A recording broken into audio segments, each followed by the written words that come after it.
नमस्कार। तो आज हम बात करने वाले हैं मिस्टर अनिल अंबानी के डाउनफॉल के बारे में कि कैसे उनके बिजनेसेस खराब परफॉर्म करते चले गए और कैसे उनकी नेटवर्थ लगातार कम होती चली गई।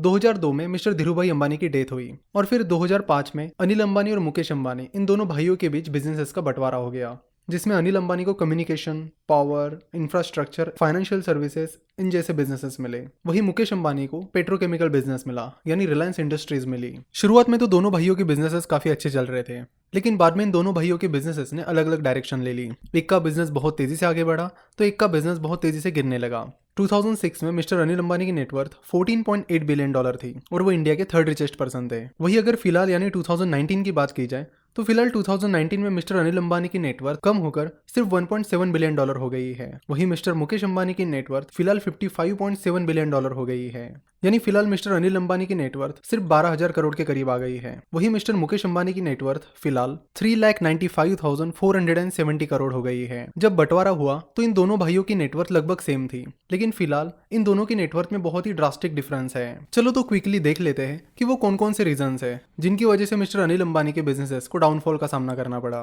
तो इस डाउनफॉल का सबसे पहला रीजन है अग्रेसिवनेस। मिस्टर अनिल अंबानी की बिजनेसेस में एक इम्प्रॉपर अग्रेसिवनेस था, यानी उन्हें कंपनी को तेजी से एक्सपांड करना था, लेकिन उसकी प्रॉपर प्लानिंग नहीं हो पाई। उस टाइम बहुत सारे बिजनेसेस कैपिटल एक्सटेंसिव बिजनेसेस में एंटर कर रहे थे और मिस्टर अनिल अंबानी भी सेम तरह की चीजें करना चाहते थे और इसलिए उन्होंने ज्यादातर फोकस पावर कंपनीज पर दिया। वो बड़े बड़े मेगा पावर प्लांट्स खरीदने लगे, उनके लिए बड़ी बड़ी बिडिंग करने लगे। लेकिन जब ये सेक्टर्स जैसे कि पावर सेक्टर प्रॉब्लम में आने लगे तब उनका पूरा प्लान बिगड़ गया और वो बिजनेसेस किसी और डायरेक्शन में ही चले गए। दूसरा रीजन है डेट। अलग अलग बिजनेसेस पर अग्रेसिव होने के लिए उन्होंने डेट का सहारा लिया और वो चाहते थे कि अपने बिजनेसेस डेट लेकर तेजी से बढ़ाए जाए। इसलिए उन्होंने अलग अलग पावर प्लांट्स खरीदे, अलग अलग बिजनेसेस शुरू भी किए और इन बिजनेसेस को उन्होंने डेट से ही शुरू किया। और जब बिजनेस के एक्सपांशन की बारी आई तब भी उन्होंने बिजनेसेस को डेट की मदद से ही एक्सपांड करना शुरू किया। और जब उनके प्लान्स फेल होने लगे तब वो बिजनेसेस भी फेल होने लगे और जिन बैंक से उन्होंने लोन लिया था और फिर लोन भी उनके डिफॉल्ट्स होने लगे, जिसका नुकसान बैंक्स को भी हुआ। उन्होंने रिलायंस कम्युनिकेशन के लिए काफी ज्यादा लोन लिया था, जिसका नतीजा ये हुआ कि जब रिलायंस कम्युनिकेशन खराब परफॉर्म करने लगा तब डेट का बोझ और बढ़ने लगा और धीरे धीरे रिलायंस कम्युनिकेशन का पूरा बिजनेस ही गायब हो गया। 2008 में एक टाइम ऐसा था जब रिलायंस कम्युनिकेशन का मार्केट कैपिटलाइजेशन 1,65,000 करोड़ था। वही अभी 2019 में रिलायंस कम्युनिकेशन पूरी तरह से खत्म हो गई है और कंपनी का मार्केट कैपिटलाइजेशन सिर्फ 185 करोड़ हो चुका है। अनिल धीरूभाई अंबानी ग्रुप के दूसरे बिजनेसेस भी डेट के बोझ में फेल होते हुए दिख रहे हैं। अगर आप रिलायंस पावर को देखोगे तो रिलायंस पावर पर भी डेट का काफी ज्यादा बोझ है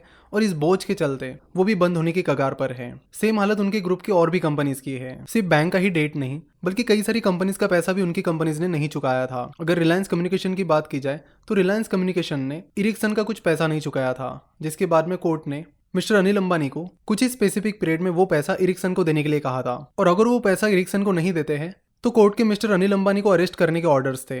जिसके बाद अनिल अंबानी के भाई मिस्टर मुकेश अंबानी ने उनकी हेल्प की और उन्हें कुछ पैसा दिया ताकि वो इरिक्सन को पैसा दे सके। उनके बिजनेसेस का फेल होने का अगला रीजन है अनरिलेटेड डाइवर्सिफिकेशन। एक चीज होती है फोकस और एक चीज होती है अनरिलेटेड डाइवर्सिफिकेशन। अगर आप मुकेश अंबानी के बिजनेस को देखोगे तो शुरुआत में उन्होंने सिर्फ पेट्रोकेमिकल पर फोकस किया और अच्छा खासा प्रॉफिट कमाया और बिजनेस को बढ़ाया। बाद में जैसी उन्हें टेक्नोलॉजी आती हुई दिखी और चीजें बदलती हुई दिखी तो उन्होंने पेट्रोकेमिकल से फोकस हटाकर बाकी चीजों पर फोकस करना शुरू किया, पर्टिकुलरली जियो पर फोकस करना शुरू किया। उन्होंने जियो में बहुत सारी इन्वेस्टमेंट की और नए टेक्नोलॉजी बिजनेसेस पर काफी ज्यादा फोकस किया। वही मिस्टर अनिल अंबानी ने बहुत सारे अलग अलग बिजनेसेस ट्राई किए। उनका फोकस किसी पर्टिकुलर बिजनेस, इंडस्ट्री या पर्टिकुलर एरिया पर नहीं था। वो बस कई सारे अलग अलग बिजनेसेस में डाइवर्सिफाई होते चले गए और फोकस उनका एक भी बिजनेस पर नहीं रहा, जिसके चलते उनके लगभग सारे के सारे बिजनेसेस खराब परफॉर्म कर रहे हैं। उन्होंने डाइवर्सिफाई करने के लिए एंटरटेनमेंट में एंटर किया, म्यूचुअल फंड इंडस्ट्री में एंटर किया और कई सारे अलग अलग अनरिलेटेड बिजनेसेस में एंटर किया, जिसका नतीजा ये हुआ कि फोकस एक पर भी नहीं रहा और बस बाकी नए नए बिजनेसेस आते चले गए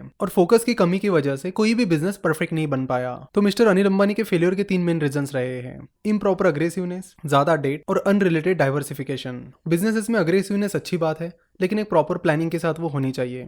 साथ ही डेट पर आपको हमेशा ध्यान रखना चाहिए, ज्यादा डेट हमेशा हार्मफुल रहता है। मिस्टर अनिल अंबानी की कंपनीज पर फिलहाल 1.5 से पौने 2 लाख करोड़ का डेट है और अब अपना डेट रिपे करने के लिए कंपनी को अपने इंपॉर्टेंट एसेट्स बेचने पड़ रहे हैं और साथ ही इतने बड़े डेट की वजह से अनिल धीरूभाई अंबानी ग्रुप के कई सारे बिजनेसेस बंद भी हो रहे हैं। और थर्ड और लास्ट पॉइंट था फोकस। बिजनेस करते वक्त एक पर्टिकुलर फोकस का होना काफी जरूरी है। आप फोकस छोड़कर इमोशन के साथ जाओगे और ज्यादा के चक्कर में कई सारे अनरिलेटेड डाइवर्सिफिकेशन करोगे तो उसका नतीजा कुछ इस तरह का ही होगा।